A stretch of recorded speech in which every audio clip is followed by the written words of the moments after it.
Alright, let's say you're a user of FlightControl and you've configured your options for what they need to be, such as your flight is enabled in the world beta and disabled specifically in the region LOL in the world beta.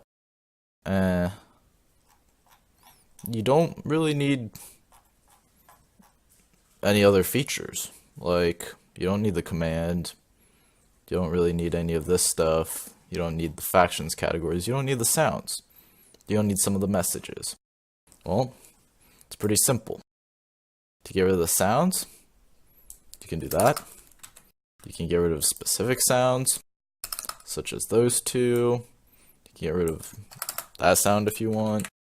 You can get rid of the factions category if you want, because your plugin's not for factions, of course. That makes sense. And you just want an uncluttered configuration.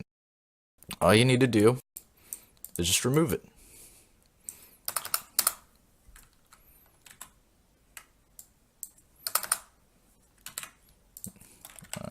Get out of vanish, reload the plugin,